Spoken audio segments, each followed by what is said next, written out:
ولا حول ولا قوة الا بالله العلی در گرگومیش سحرگاه یکی از روزهای تابستانی جنوب ایران، در سکوتی که تنها با صدای باد و سوت ضعیف پرندگان شکسته میشد، بر روی باندی مخفی و خشک در دل کویر سکوی پرتابی آماده میشد تا یکی از برگهای پنهان زرادخانه ایران برای چند ثانیه خود را به آسمان بسپارد. این بار نوبت صادق 3 بود.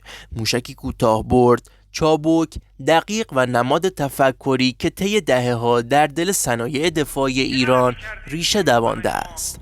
برای تحلیلگران نظامی، صادق 3 شاید در مقایسه با همتایان قدرتمندترش چون فاتح 110 یا خرمشهر چندان برجسته نباشد، اما در دل خود فلسفه‌ای از چابکی، قابلیت تولید انبوه و بهره برداری در جنگ‌های ناهمتراز را نهفته دارد.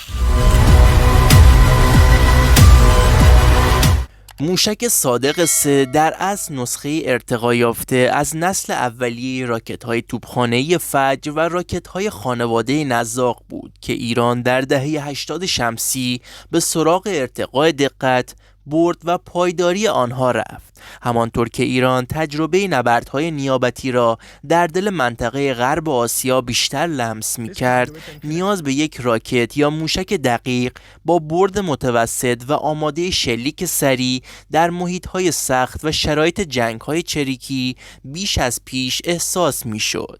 صادق 3 پاسخ مستقیمی به این نیاز بود. یک موشک زمین به زمین با سوخت جامد طراحی شده برای عملیات‌های تاکتیکی با هدف قرار دادن مواضع دشمن در فاصله‌های کمتر از 200 کیلومتر.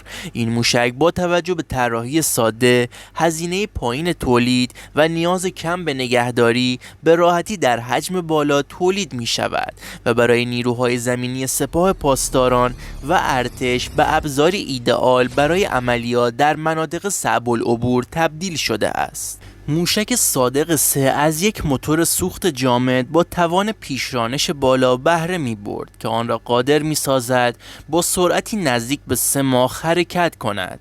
برد عملیاتی این موشک در حدود 175 کیلومتر اعلام شده است، هرچند برخی منابع غیررسمی برد آن را تا 200 کیلومتر نیز ذکر کردند. این موشک از نظر ابعاد در دسته موشک‌های سبک قرار می گیرد. طولی در حدود 8 متر، قطر حدود 450 میلیمتر و وزنی بین 1200 تا 1500 کیلوگرم. سر جنگی صادق 3 از نوع انفجاری ترکیزا با قابلیت نفوذ در استحکامات سبک و تجمعات نیروهای دشمن است و بسته به نوع مأموریت میتواند سر جنگی های مختلفی از جمله خوشه‌ای یا شدیدالانفجار را حمل کند. نقطه قوت اصلی صادق 3 در مقایسه با راکت های توپخانه‌ای سنتی دقت بالاتر آن است. این موشک از سامانه هدایت اینرسیایی بهره میبرد که آن را به موشکی نقطه زن در کلاس خودش تبدیل می کند. منابع نزدیک به صنایع دفاعی ایران مدعی اند که دقت آن کمتر از 50 متر است که در جنگ‌های میدانی عددی بسیار مطلوب محسوب می شود. یکی دیگر از ویژگی‌های قابل توجه موشک صادق 3 قابلیت استفاده از سکوی پرتاب متحرک است. این موشک می‌تواند از روی خودروهای تاکتیکی سبک، کامیون‌های مخصوص و حتی لانچرهای زمینی ساده شلیک شود. این انعطاف پذیری تاکتیکی به نیروهای ایرانی و متحدان منطقه‌شان اجازه می‌دهد که در کوتاه‌ترین زمان موشک را در محل مستقر شلیک کرده و محل را ترک کنند بدون آنکه ردیابی شوند. بر اساس تصاویر منتشر شده از آزمایش‌ها و مانورهای رزمی، لانچرهای صادق 3 عمدتاً در دسته سکوی پرتاب‌های 2 یا 4 لول قرار می‌گیرند. این ویژگی آن را به گزینه ایدئال برای آتش سریع و اشباع موقت منطقه دشمن تبدیل می‌کند. تحلیلگران معتقدند که موشک صادق 3 نه تنها در زرادخانه نیروهای ایرانی حضور دارد، بلکه در اختیار متحدان ایران مانند نیروهای هشت شعبی در عراق و انصارالله در یمن قرار گرفته یا دست کم نمونه‌های مشابه با آن توسط این نیروها استفاده شده اند. استفاده از تسلیحات دقیق اما سبک‌وزن به گروه‌های مقاومت اجازه داده در برابر دشمنانی که از تجهیزات سنگین بهره می‌برند ضربات نقطه‌ای و فرسایشی وارد کنند.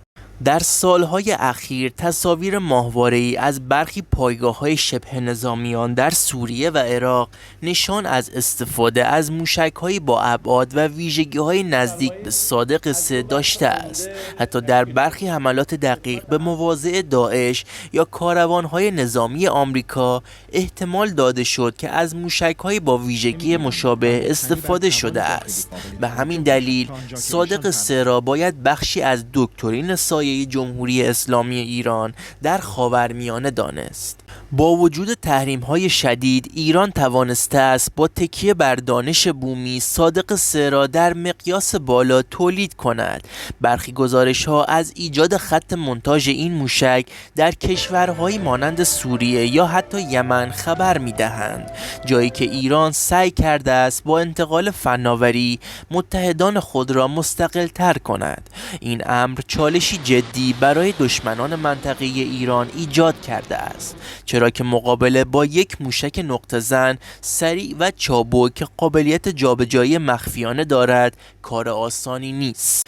در ساختار نظامی ایران موشک‌ها نه تنها به عنوان ابزار بازدارندگی بلکه به عنوان عنصر کلیدی در جنگ‌های آینده دیده می‌شوند. صادق 3 اگرچه در برابر موشک‌های بالستیک بزرگتر جایگاه راهبردی ندارد، اما نقش تاکتیکی آن بسیار حیاتی است. این موشک می‌تواند در پشتیبانی از عملیات زمینی، نابودی پایگاه‌های دشمن در فواصل نزدیک، قطع خطوط تدارکاتی یا حتی به عنوان ابزار ایجاد تله‌های تاکتیکی در جبهه استفاده شود.